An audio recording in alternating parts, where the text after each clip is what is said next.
To another video. This one is in the concussion series, and I'm pretty excited about the topic we're talking about today. We're talking about the efficacy of vestibular rehab after a concussion. And the reason I really like this is because I would say on a day-to-day, vestibular rehab is probably what I do the most. And treating concussions is also something that I do the most. And so combining these two things and showing you what the literature says about this is pretty exciting to me. So my name is Dr. Matthew Shem. I am the owner of Peak Brain Performance Centers here in beautiful Colorado Springs. And basically what we're going to be doing is taking a little look into the literature. And we're going to be breaking down this particular article here called Head-Eye Vestibular Motion Therapy Affects the Mental and Physical Health of Severe Chronic Post-Concussion Patients. And the reason I chose this article is, for one, it's a pretty new article, but also because it is published and written by one of my mentors in this brain injury space, Dr. Ted Carrick. So basically, we're going to be looking at how head-eye vestibular motion therapy can be utilized and if it is beneficial for patients with mental and physical health concerns after they've rocked their head a little bit. So just a couple stats that they put in the article to start off with. This says that unfortunately, there is a lack of reliable and efficient evidence-based treatments for the approximately 1.8 to 3.6 million traumatic brain injuries that are reported annually in the United States. Alarmingly, 20 to 30% of patients that suffer a mild closed head injury are affected by the incapacitating syndrome of a post-concussive syndrome that complicates recovery and contributes to symptoms that may be considered to be neuropsychiatric in nature. So a couple things on this slide is, for one, I think that number, 1.8 to 3.6 million, is obviously a lot of people, but I think that on top of that, it's probably an underreported number. And the fact that there's a lot of people that come and see me who have a concussion, who either are told that they have something else, or they just have never been to a doctor to actually be diagnosed. And so I think that number is probably on the low end, as a matter of fact. Another thing is that a lot of people, when they do go to see their primary, after they've rocked their head a little bit, they're going to be going to a provider that doesn't specialize and see concussions on a day-to-day. And so with that, I saw a post by a colleague recently at Oculus Brain Centers, and they said, we don't dabble in concussion. And I would say the same thing, in the fact that we don't dabble in concussion care at Peak Brain Performance Centers is one of the main things that we treat here.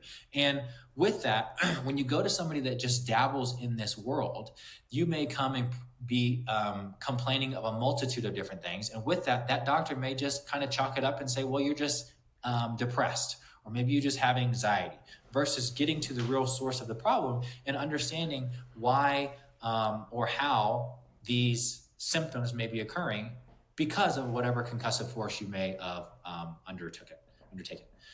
So how did they design this study? First off, they chose 70 individuals that were disabled from either work or school and were identified as having persistent debilitating symptoms due to post-concussive syndrome for a period of time exceeding at least 6 months after they suffered their concussion.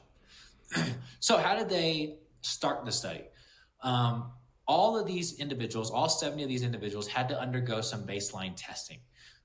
And what they did is they had their head and eye movements analyzed with Micromedical Technologies visual eyes video oculography.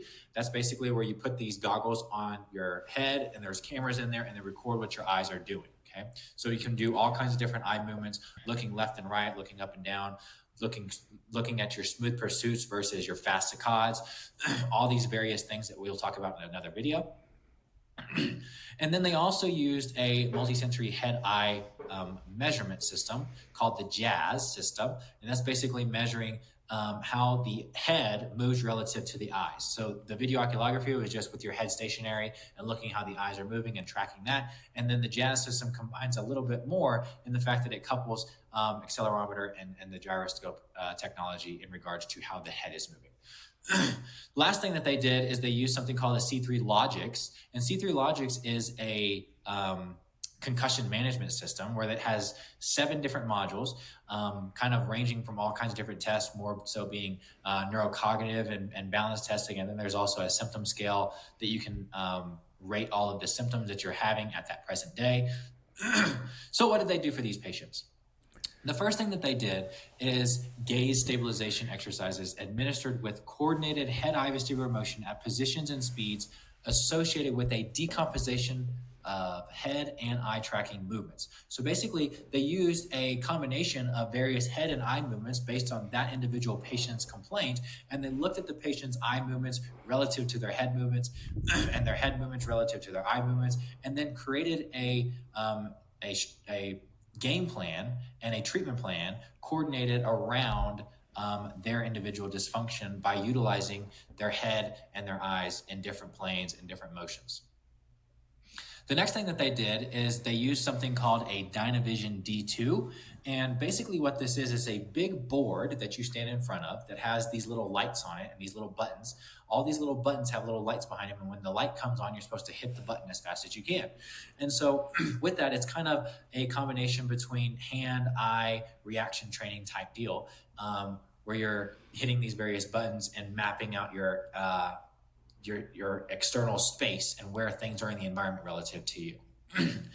Last thing that they did, or the next thing that they did, is they put people in a MultiAxis rotational chair. They call it the MARC, MultiAxis rotational chair. And in this chair, you're basically locked in and you're strapped in, and this chair can move you forward and back.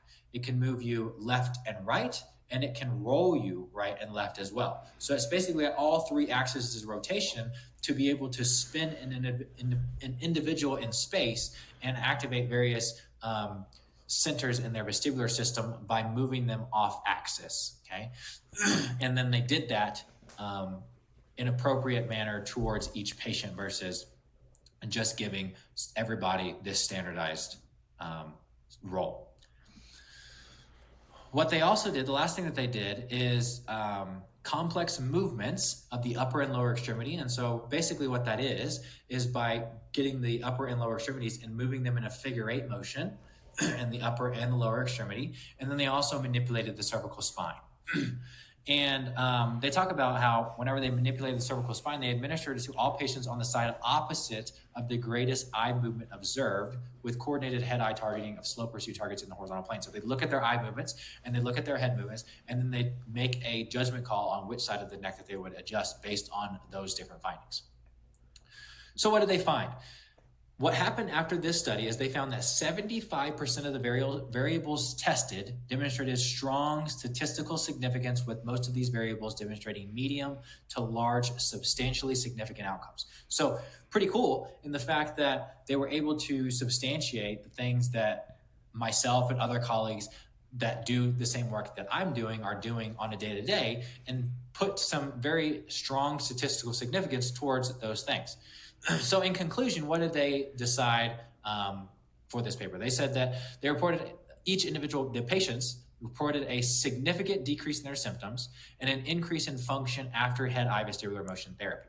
So after doing this vestibular rehab, the patients felt less symptomatic and they noticed an increase in function. And in this study, they said that head-eye vestibular motion therapy of 5 days duration is associated with statistical and significant decreases in symptom severity associated with chronic post-concussive syndrome.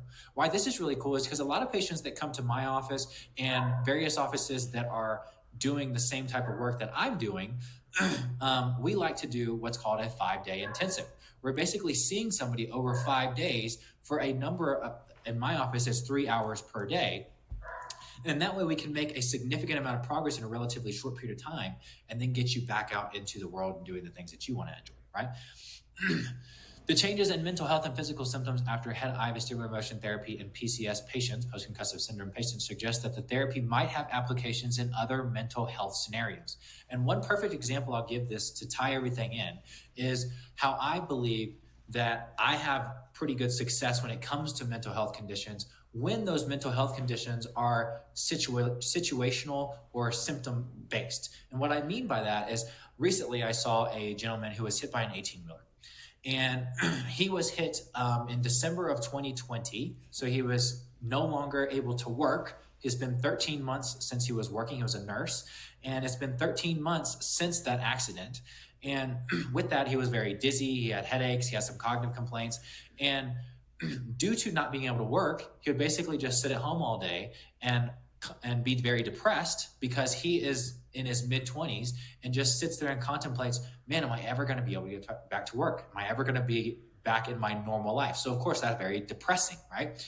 And then also it's very anxiety provoking in the fact that whenever he would go into busy environments, such as let's say a supermarket or the hospital, for example, whenever he sees all these people in these busy environments, which is what a lot of people report after concussion, is you see these busy environments where a lot of things are moving and it makes you really dizzy. So this gentleman, he would get very anxious on his drive to a venue like the supermarket where he knew he would get dizzy. And so with that, whenever you get rid of all the dizziness symptoms and you get rid of all the cognitive complaints, and you get rid of all the headache stuff, all the anxiety and the depression stuff goes away. Because now if I don't have to deal with thinking about when I get to the store, I'm going to be dizzy, then there's nothing to be anxious about. If I can go back to work and not sit at home all day and think about, man, am I ever going to go back to work? Then there's nothing to be depressed about. Of course, there's some things to be depressed about, but there's nothing in that context to be depressed about. So I think that that's how it's a good way to tie all of these physical and mental health conditions in together whenever these mental health complaints are tied to the symptoms that you're experiencing from the concussion. So I hope you're able to learn something today. I hope you enjoyed that as much as I enjoyed making it for you. If you have any questions, feel free to email my office or give us a call. Other than that, I hope to see you in the next one.